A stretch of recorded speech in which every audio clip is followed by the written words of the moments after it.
예수 그리스도의 평화가 이 예배 오신 교회 여러분과 함께 하시기를 축원합니다. 한 주간 평안하셨습니까? 감사합니다. 제가 갖고 있는 이야기 책에 나온 우화입니다.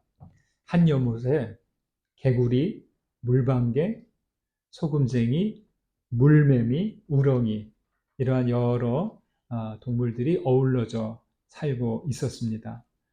어느 날 연못의 우두머리 개구리가 며칠 연못을 비우면서 물방개한테 관리를 맡겼어요. 물방개는 기회는 이때다 싶어서 늘 말썽을 피우는 소금쟁이를 해치워 버렸습니다.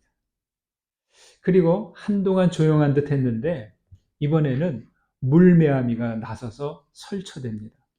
물방개는 연못의 평화를 위해 물매아미도 없애버립니다.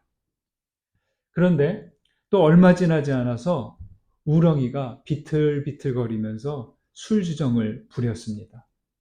화가 난 물방개는 우렁이도 죽여버렸습니다. 연못은 이제 조용해졌습니다. 얼마 후 돌아온 개구리가 와서 보니까 깜짝 놀랐습니다. 왜냐하면 그토록 활기찼던 연못이 죽음의 늪이 되어 있는 것이죠.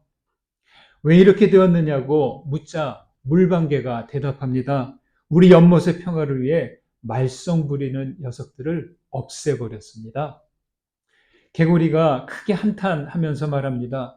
이봐, 미운 말썽꾸러기도 안고 살아야 하는 것이 공동체의 운명이야. 마음에 드는 세상을 만들기 위해 없애다 보면 함께 없어지고 마는 거야. 완전치는 못해도 서로 마음을 맞추면서 살아야지. 이렇게 말이죠. 연못을 배경으로 만든 이야기지만 사실 사람 사는 세상도 이와 같지 않습니까? 누군가 말썽을 피우기도 하고 잘난 척하며 설치는 이도 있고 술에 취해 불편하게 만드는 이도 있을 것입니다. 임시로 관리를 위임받은 물방개는 이 문제를 일으키는 누군가를 꼴보기 싫어서 지체 없이 해치우고 없애버립니다. 물방개가 내세운 이유는 뭐예요? 연못의 평화를 위해서. 그래도 될까요?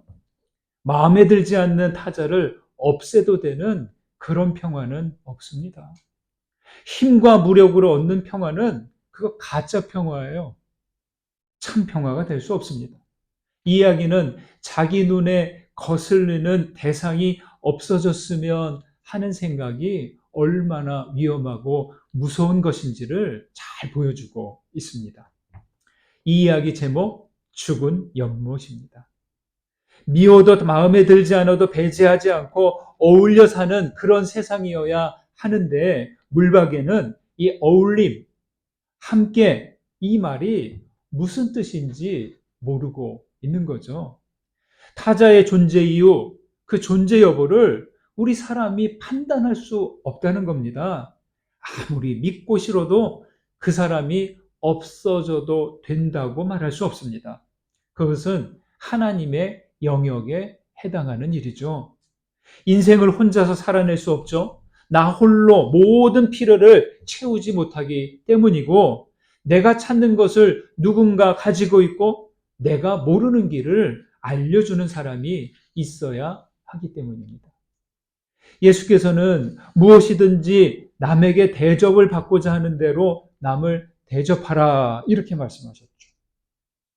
이 말씀을 황금률이라고 하는데 왜 황금률이라고 했어요? 이 말씀을 지키면 황금과 같은 가치가 있기 때문에 황금률이다 이렇게 말한 겁니다. 여러분 타인과 함께 한다는 것이 사실 낯설고 불편해요. 그렇지만 어쨌든 타인과 나는 이렇게 저렇게 연결되어 있다는 것을 잊지 않아야 합니다. 우리는 모두 생명의 바탕이신 하나님과 이어져 있고 모두 생명 그물망으로 엮여 있다는 거예요. 세상이 예전 같지 않고 모래알과 같은 것 같아요. 서먹하고 또 어떻게 보면 또 너무 얼음판 위에 있는 것 같은 생각이 들 때가 많습니다. 여러분, 이와 같은 세상을 사는 우리 그리스도인들은 어떤 모습을 가져야 할까요? 교회와 그리스도인들의 역할이 바로 여기에 있습니다. 배제와 혐오가 만연한 세상에서 우리는 모래알과 같은 사람도 가까이 해야 하고, 또 얼음이 된 관계를 녹여낼 수 있는 그런 역할을 가져야 할 것입니다. 할 수 있습니까? 할 수 있습니다. 왜냐? 우리는 그리스도의 은혜와 사랑을 받은 사람들이기 때문이죠. 세상이 모래알 같고 얼음판과 같은 그런 모습일지라도 그리스도의 넓은 마음으로 다가가는 그런 우리 모두가 되시기를 소망합니다. 여러분, 부모라면 자기 자녀들이 좋은 배우자를 만나 행복한 가정 꾸리기를 바랄 것입니다. 그렇죠. 부와 사회적 지위, 가정 환경과 출신 학교, 직장, 성격, 성품, 종교, 다양한 조건들을 생각할 것입니다. 모든 조건을 다 충족한다면 좋으나 최소한의 기준 하나를 정한다면, 아니, 최고의 기준 딱 한 가지만 선택한다면 어떤 것을 생각하시겠습니까? 아브라함도 아들 이삭의 배필을 위해 나름 고심을 하지 않았을까 생각하는데 여기에는 그런 내용이 나오지 않습니다. 이 창세기 24장은 이삭의 신부가 될 사람을 찾는 이야기로 분량이 상당히 깁니다.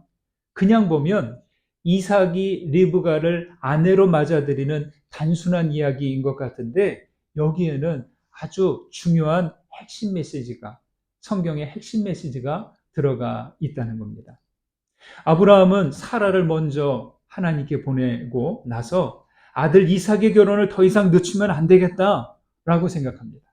그래서 아브라함은 이삭의 배필을 구하기 위해서 그 일을 집안을 총괄하는 늙은 종 엘리에셀이라고 하죠. 앞에 15장 정도의 그 이름이 나오는데 이 엘리에셀에게 맡깁니다. 아브라함의 모든 소유를 관리하는 종이니까 경험, 연륜, 신실함, 지혜를 겸비했을 것으로 봅니다. 아브라함은 종에게 그냥 말로만 하지 않고 종의 손을 자기 허벅지 밑에 넣으라고 합니다. 사타구니 밑에 넣으라는 거죠. 여러분, 남자의 허벅지 아래 뭐가 있어요? 아주 독특한 그 맹세 방법입니다. 사타구니에 손을 넣게 하고 맹세하게 하는데 그만큼 이 일이 얼마나 중요한지를 말해줍니다. 그런데 여러분, 신부감을 구하는데 지금 아브라함이 거주하는 가나안 지역이 아니라 아브라함의 고향까지 가서 신부감을 구해 오라고 합니다. 종은요, 이 일이 간단하지 않다는 것을 알아요. 그래서 적절한 배필을 찾는 일도 쉽지 않고 또 찾는다고 해도 여인을 이곳까지 데리고 오는 일이 쉽겠어요? 참 어렵다는 것을 압니다. 그래서 아예 이삭을 같이 데리고 가서 마음에 드는 사람 만나게 하고 어느 정도 좀 사귐을 갖고 그 다음에 데려오게 하면 어떠겠냐고 하는데 아브라함은 그것도 안 된다고 하는 거예요. 네. 종은 어쩔 수 없이 맹세를 한 다음에 낙타 10피를 끌고 떠나서 길고 긴 여정 끝에 메소포타미아의 나홀성이라는 곳에 도착합니다. 종은 우물 곁에서 물을 길러오는 젊은 딸을 살펴보기로 합니다. 아는 사람도 없고 뭐 어떤 여러 가지 여건도 안 되는데 일단 그 지역에 가서 젊은 그 아가씨들이 많이 오는 곳 바로 우물가 아닙니까? 거기서 좀 지켜보기로 합니다. 여러분, 어떤 기준으로 주인의 아들의 그 배필을 살펴야 할까요? 외모? 건강? 지역 사람들을 모아서 재능이나 장기 자랑을 시켜야 할까요? 이때 종은 하나님께 기도합니다. 그리고 신부감을 정하는 나름의 기준을 세웁니다. 오늘 말씀 중에 43절과 44절을 보시겠습니다. 읽습니다. 내가 이 우물 곁에 서 있다가 젊은 여자가 물을 기르러 오거든 내가 그에게 청하기를 너는 물동이의 물을 내게 조금 마시게 하라 하여 그의 대답이 당신은 마시라 내가 또 당신의 낙타를 위하여 기르리라 하면 그 여자는 여호와께서 내 주인의 아들을 위하여 정하여 주신 자가 되리이다 하며. 여러분, 종이 세운 배필을 위한 기준 바로 이겁니다. 예. 여러분, 오늘날 관점에서 봐도 참 이건 이해가 안 가는 것 아닙니까? 우물가에 온 여인이 오면 물을 요청했을 때 자기만이 아니라 낙타에게까지 마시게 하면 바로 그 여인으로 정하겠다는 기준을 기도 가운데 세웁니다. 이 내용이 24장에 반복해서 나옵니다. 몇 번이나 나오냐면 3번이나 나와요. 기도하면서 한 번, 요 그대로 나오고요. 실제 상황에서 한 번, 또 그리고 리브가의 가족들에게 상황을 설명하면서 한 번, 몇 번이요? 3번이나 요 내용을 반복합니다. 이 43절, 44절은 바로 3번째에 해당하죠. 여러분, 얼마나 중요하기에 이렇게 반복해서 3번이나 나오는 것일까요? 엘리에셀이 이렇게 기도를 마치기도 전에 그때 리브가가 짠 하고 나타나요. 물동이를 메고. 네. 리브가는 나그네의 요청에 주저없이 물을 주고요. 곧이어 낙타를 위해서도 물을 길어다 마시게 합니다. 여러분, 이 동작이요, 자연스러워요. 당연하다는 듯이 움직입니다. 여러분, 아셔야 될 것이 있어요. 고대 근동의 우물은요, 우리나라의 우물처럼 아담하지 않아요. 우리나라의 우물 어때요? 그냥 뭐 이렇게 지름 한 1m, 2m? 그 정도 되는 우물 해서 돌 좀 쌓아놓고 그렇잖아요. 고대 근동은 아니에요. 네. 커다란 웅덩이 모양으로 둘레가 넓고 깊이가 3m에서 4, 5m까지 아주 깊어요. 그러니까 크죠. 그 아래 내려가서 물을 길어 올려야 하는 겁니다. 그러니까 이 물동이 하나에 물을 담아서 길어 오르는 게 얼마나 힘들겠습니까? 낙타의 숫자가 몇 필이라고요? 낙타의 숫자가 10필이래요.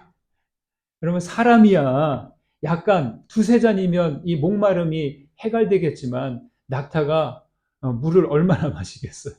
그러니까 최소한 한 10번 정도는 오르락 내리락 했을 것입니다. 리브가는 나그네의 곤고한 처지를 모른 척하지 않았어요. 여기까지만 해도 괜찮아요. 하지만 나그네만이 아니라 동물들의 갈증까지 배려합니다. 그런 리브가를 이렇게 보는데 종은 그래, 바로 이 여인이다 했을 것입니다. 그리고 리브가는 자기 집에 낙타를 먹일 사료도 있고 유숙할 곳도 있다고 하면서 이 엘리에셀을 자기 집으로 초청합니다. 리브가를 따라간 종은 리브가의 오라버니 라반을 만나고 후한 환대를 받습니다. 여러분, 우리는 이 리브가와 라반의 모습에서 나그네 환대가 얼마나 아름다운지를 볼 수 있어요. 이 두 사람의 모습에서 고민하고 생각한 다음에 환대하는 그런 특별한 일이 아니라 일상에서 늘 하는 모습인 것을 알 수 있습니다. 엘리에셀이 세운 이삭의 배필을 위한 한 가지 기준이 무엇입니까? 종은 나이, 외모, 경제 수준, 출신 이런 외적인 것을 묻지 않았다는 거예요. 그보다 더 중요한 마음, 낯선 자를 환대하는 마음입니다. 나그네 사정만이 아니라 동물까지 생각하는 그 마음씨를 귀하게 본 것이죠. 목마른 자들에게 물을 주고 배고픈 자를 먹이는 것, 지친 자를 쉴 곳으로 안내하는 그 환대의 마음, 종은 이와 같은 리브가의 마음을 예의주시했습니다. 낯선 자를 환대하는 여인, 이것은 아브라함이 세워준 기준이 아닙니다. 기도 가운데 하나님께서 주신 기준이죠. 네. 그리고 어떤 특별한 것이 아니라 고대 근동에서 일상에서 늘 되어져 왔던 전통이고 자기네들의 물려받은 것이고 앞으로도 계속 물려가야 하는 참 아름다운 전통이라는 거예요. 비록 종의 신분이지만 오랜 연륜 속에서 얻은 지혜로 환대의 마음을 가진 사람이어야 한다는 거예요. 여러분, 이것이 왜 중요할까요? 거칠고 험한 유목 생활을 해나가려면 자기만 생각하는 좁은 마음이 아니라 타인들을 배려하고 특히 낯선 이들을 향해 너그러운 마음을 가져야 하기 때문입니다. 여러분, 이 환대라는 주제 정말 중요합니다. 이 환대는요, 인간이 극단적인 상황까지 가서 공멸하지 않고 생존해 나가는 아주 중요한 미덕이라는 것이죠. 종교가 있든 없든, 예, 인간이 인간답게 사람이 사람을 사람으로 대우할 수 있는 가장 기초가 되고 가장 중요한 그러한 미덕이라는 거예요. 영성가 메조리 톰슨에 의하면 이 환대를 이렇게 말합니다. 잘 들어보세요. 우러나오는 마음으로 타인을 내 공간에 받아들이는 것. 어떤 마음으로? 우러나오는 마음으로. 누구를? 타인을. 어디에? 내 공간에 받아들이는 것. 그리고 친절하고 기쁜 마음으로 필요와 평안함과 즐거움을 주는 거예요. 결론적으로 환대는 사랑의 다른 표현이래요. 네. 여러분, 우리는 사랑을 누구에게 주로 행해요? 내가 아는 사람, 가까운 사람, 네. 늘 만나는 사람, 이런 사람이잖아요. 그런데 성경에서 말하는 환대는, 사랑은 뭐예요? 익숙하지 않고 내가 모르는 사람들에게까지도 그 사랑의 대상에 포함된다는 거예요.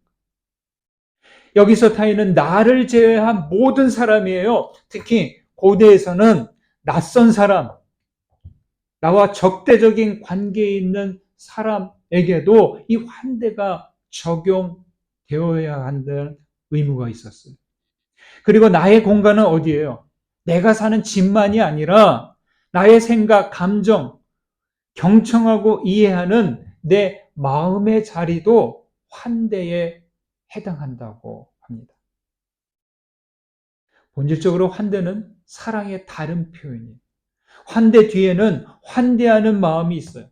뭐 식사 한번 주고 뭐 잠자리 한번 주고 그게 끝나는 게 아니라 그 마음 속에 내가 모르는 처음 보는 사람이지만 그를 환대의 마음으로 대하는, 그게 중요하다는 거예요. 음식, 음료, 피난처, 보호, 돌봄, 즐거움, 평안, 하여튼 그 나그네를 위한 행복 전체를 위하는 일입니다. 이것은 일방적인 것이 아니라 호혜적인 관계고, 환대하는 순간 그 환대하는 사람은 주는 것보다 받는 것이 더 많대요. 안타까운 것은 이 성경의 신앙을 받아들인 서구 사회가 성경은 받아들였는데요. 성경에서 가장 중요한 이 환대의 전통은 문화적으로 받아들이지 못했다는 거예요. 더 호전적인, 여러분 세계 인류 문화에서 가장 호전적인 데가 여기저기 있는데 이 환대의 전통이 그래도 있어요. 그런데 이 하나님 신앙, 야호와 신앙, 그리스도의 신앙을 받아들이는 곳에서 이 환대의 전통을 제대로 실행해 나가지 못했다는 겁니다. 안타까운 부분이 있어요. 환대하는 순간 주는 것보다 받는 것이 많다고 했습니다. 여러분, 이 환대는 세 가지 방향이 있습니다. 몇 가지 방향? 세 가지 방향이 있습니다. 첫째, 우리를 향한 하나님의 환대예요. 우리를 향한 하나님의 환대, 은혜입니다. 환대는 하나님으로부터 시작해서 하나님의 형상으로 지음받은 우리를 지나서 모든 타자를 향해 나아갑니다. 사실 낯선 사람을 환대한다는 것 쉽지 않지만 내가 받은 은혜를 기억할 때 환대를 실천할 힘을 얻습니다. 그래서 크게 보면 창조는 피조물을 향한 하나님의 환대래요. 하나님은 피조를 위해 땅을 지으시고 또 그 땅 위에서 먹을 수 있도록 음식도 허락하셨잖아요. 이 창조가 하나님의 환대고, 또 둘째로 성육신도 하나님의 환대래요. 네. 말씀의 육신이 되어 우리 가운데 거하심에 라고 요한복음이 말했는데요. 바울은 이 성육신의 신비를 새로운 창조라고 말하기까지 했습니다. 여러분, 성육신의 환대의 극치는 어디예요? 바로 그리스도의 십자가죠. 십자가에 달리신 예수의 두 팔은 우리를 끌어하시는, 환대하시는 바로 그 모습입니다. 우리를 향한 하나님의 환대, 은혜, 첫 번째 환대이면 두 번째 환대는 하나님을 향한 우리의 환대. 아까 말씀드렸습니다. 환대는 일방적인 게 아니라 상호 호혜적인 거라고 했습니다.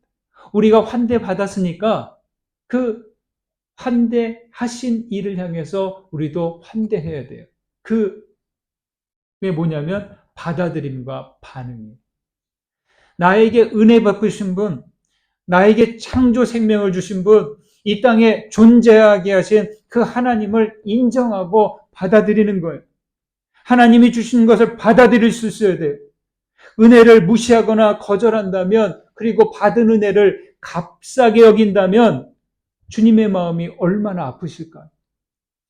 예수께서 오셨으나 자기 백성이 영접하지 않았다고 요한복음 1장에서 말하잖아요.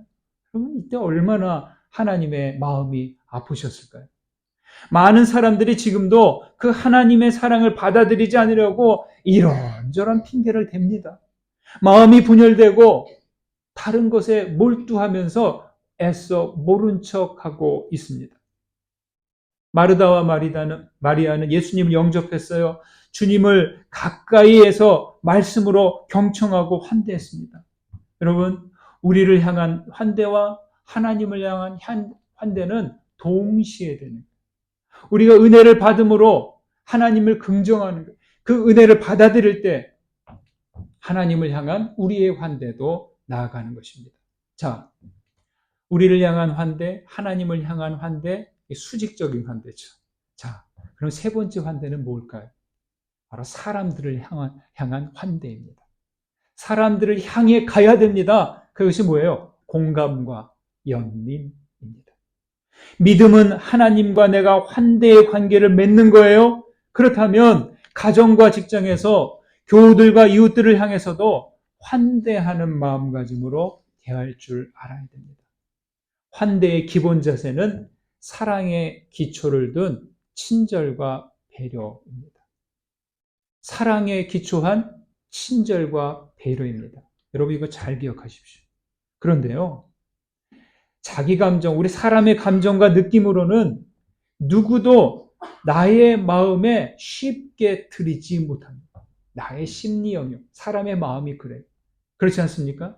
나의 편견, 선입견, 첫인상, 상대의 태도에 따라서 그 순간마다 내 마음이 다쳐버려요. 다칠 뿐만이 아니라 내 마음에서 그걸 세게 밀어냅니다. 그리고 마음을 닫아버려요. 이것을 몇 번 경험하면 아무나 편하게 대하기 힘들어집니다. 사실 무조건적인 절대적인 환대는 힘들어요. 보세요. 이기적인 사람, 손해를 끼치는 사람, 배려와 존중이 없는 사람, 무례한 사람, 이런 사람들에게 마음을 내주는 게 그 쉽습니까? 참 이거 어려운 거죠. 그럼에도 불구하고 친절과 배려의 마음을 닫지 않아야 됩니다. 왜일까요? 우리들 모두 누군가에게 얼마든지 그런 사람이 되기 때문에.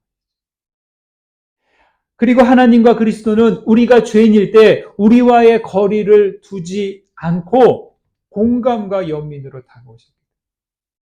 나의 인간적인 조건, 과거의 또 어떤 문제들, 이런 거 다 따지지 않고 그냥 두 팔 그냥 벌리시고 우리를 품어주시고 돌아온 탕자를 품는 아버지처럼 우리를 맞아주셨잖아요. 그렇기 때문이죠. 지난해 방영한 드라마 중에 이상한 변호사 우영우라고 있어요. 혹시 보신 분들 계시나요? 예. 앞으로 뭐 읽어도 우영우, 뒤로 읽어도 우영우. 참, 어쩌다 보다가 너무 참 다가오는 감동이 많아서 계속 봤는데요. 그 중에 아주 마음을 따뜻하게 해주는 드라마인데 여기에 나오는 우영우는요, 자폐증을 가진 변호사래요. 그러면 자폐 증세, 참 안타깝죠. 근데 아주 그 여러 가지 좀 하여튼 마음에 내면에 장애가 있는 경우인데 다들 그런 건 아니지만 하여튼 자폐증을 가진 사람이 변호사로 등장하는 드라마입니다. 이 우영우 변호사에게는 절친 변호사 최수연이라고 있어요. 둘이 어느 날 구내 식당에서 식사를 하면서 대화합니다. 이 우영우가 동료 변호사와 별명을 주고받았던 얘기에 최수연 변호사가 자기도 좀 별명 하나 지어달라고 하면서 이런 별명 어떠냐고, 최고 동안, 최고 미녀, 이런 말로 별명 지으면 어떻겠냐고 이렇게 말합니다. 그러니까 우영우가 막 식사를 하다가 잠깐 생각하더니 이렇게 말합니다. 아니야, 너는 봄날의 햇살이야. 아, 그러니까 좀 약간 들떠서 묻던 그 친구가 눈이 동그래집니다. 더 말씀을 드려볼게요. 너는 봄날의 햇살 같아. 로스쿨 다닐 때부터 생각했어. 너는 내게 강의실 위치와 휴강 정보와 바뀐 시험 범위를 알려주고 동기들이 나를 속이거나 놀리거나 따돌리지 못하게 하려고 노력해. 지금도 너는 내 물병을 열어주고 다음에 구내 식당에 또 김밥이 나오면 나한테 알려주겠다고 해. 너는 밝고 따뜻하고 착하고 다정한 사람이야. 봄날의 햇살 최수연이야. 여러분 아마도 이 장면을 본 사람은 코끝이 찡했을 거예요. 아우, 저는 코끝도 찡했고 눈물도 막 글썽였어요. 그래. 예. 외모를 보고 별명을 짓지 않고 친구의 마음씨를 생각하면서 봄날의 햇살이라고 말해줍니다. 누가 나에게 당신은 봄날의 햇살 같아요 라고 말해준다면 어때요? 좋으실까요? 별로일까요? 좋죠. 예. 나의 외모로 내 별명을 짓는 게 아니라 나의 태도, 나의 마음씨, 이런 걸로 별명을 지어주는 거예요. 여러분, 장애를 가진 사람은 그렇지 않은 사람에게 괜히 낯설게 보여요. 자폐증을 가졌으니 얼마나 더 이상하게 보였습니까? 네. 커다란 친절은 아니지만 마음으로 대하는 배려와 한대는 누군가에게 뭐가 돼요? 봄날의 햇살이 돼요. 리브가의 친절과 배려는요, 이 신부감을 찾는 종 엘리에셀에게 봄날의 햇살과 같은 환대가 되었어요. 종은 여호와여 내가 행하는 길에 형통함을 주실진데 라고 기도합니다. 하나님은 어떻게 형통함으로 이끄셨어요? 그에게 환대의 기준을 세우게 했고 환대의 마음을 가진 리브가를 만남으로 그 사명을 이루게 하십니다. 즉 여러분 환대가 형통함으로 나아가는 길이에요. 예. 사람이 생각하는 형통함의 기준으로 형통을 말하지 말고 하나님이 말씀하시는 그 형통함의 기준을 생각하셔야 됩니다. 여러분 만나는 이들에게 친절과 배려로 봄날의 햇살이 되어 주십시오. 환대를 통해 형통함으로 나아가시는 우리 모두 되시기를 소망합니다. 58절 보실까요? 읽습니다. 리브가를 불러 그에게 이르되 내가 이 사람과 함께 가려느냐? 그가 대답하되 가겠나이다. 기꺼이 딸을 보내겠다고 했지만 하룻밤 지나고 나니까 머뭇거려요. 리브가의 가족들은 아마도 밤새 잠을 이루지 못했을 겁니다. 단 며칠만이라도 머물다 가라고 합니다. 여러분 그래도 자식은 보내야 할 때가 오면 보내는 거죠. 떠나 보내는 가족들도 대단하지만 떠나는 리브가도 대단합니다. 여러분, 여러분의 자녀들이라면 이런 식으로 보내실 수 있을까요? 리브가는 무엇을 보고 그 엘리에셀을 따라가기로 한 것일까요? 리브가는 종을 통해 들은 하나님의 약속, 그 언약을 따라 신부를 찾기로 하고 그 언약을 따라 종을 보내고 그 언약을 그대로 품고 그것까지 온 종을 따르기로 한 거죠. 네, 딱 한 가지만 보는 거예요. 그리고 종이 환대의 미덕을 배필의 기준으로 정한 것을 보고 종의 주인인 아브라함과 이삭을 받아들일 수 있었다. 네. 리브가가 가겠다고 한 것은요, 그 리브가 안에는 하나님의 언약을 품는 마음, 그리고 낯선 이들까지, 동물들까지 환대할 수 있는 그 넉넉한 마음이 준비되어 있기 때문일 것입니다. 여기서 리브가는 수동적인 상황에 끌려가지 않아요. 가라고 해서 가고 하는 그런 게 아니에요. 가족은 리브가에게 의견을 묻습니다. 어떻게 가겠느냐? 네, 그러니까 뭐라고요? 예, 가겠습니다. 자기 의지로 선택하고 결정합니다. 머뭇거리거나 주저하지 않고 자기 삶을 선택하고 주도해 갑니다. 리브가는 신랑 이삭을 본 적이 없지만 낯선 사람을 따라가요. 이렇게 리브가는 이삭을 만나 부부가 되어 하나님의 언약을 따라갑니다. 리브가는 물동이만 메고 물만 길어 나르는 여인이 아니었다는 거예요. 여러분 참 놀랐습니다. 물만 깃는 여인이 아니에요. 물동이를 기울여 낯선 이와 그의 동물에게도 물을 주는 친절과 배려의 마음을 가진 사람입니다. 여러분 참 중요합니다. 네. 물동이를 기울여 물을 마시게 하고 동물들까지 마시게 하는 그 넉넉한 마음, 이것을 하나님이 귀히 보시고 하나님의 언약을 이루어가는 부부를 위한, 이삭을 위한 배필이 되게 한 것이죠. 무엇이든 남에게 대접을 받고자 하는 대로 남을 대접하라. 여러분, 신앙인이 낯선 자를 환대하지 못한다면 영적인 여정은 거기서 멈추게 됩니다. 환대는 손님에게만 아니라 주인에게도 선물을 가져다 준다고 하죠. 리브가의 환대는 종과 이삭에게도 선물이 되고 리브가 자신에게도 선물을 가져다 주었어요. 사랑하는 여러분, 영적 여정, 믿음의 여정을 계속해 나가시겠습니까? 그렇다면 여러분들이 만나는 사람들에게 공감과 연민으로, 친절과 배려로 봄날의 햇살이 되어 주십시오. 다시 한번 말씀을 드립니다.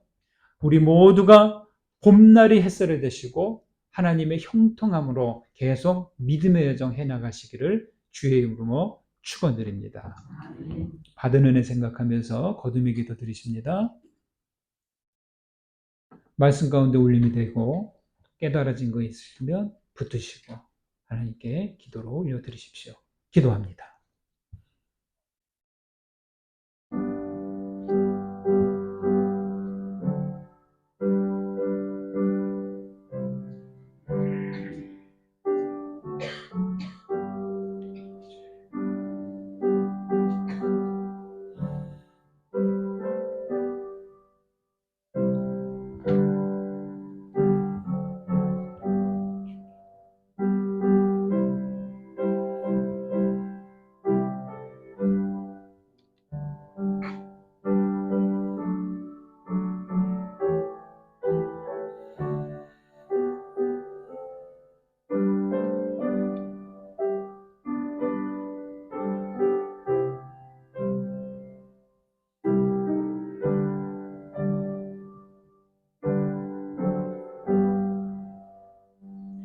자비하신 하나님, 주님은 창조와 성육신의 은혜로 환대해 주셨습니다.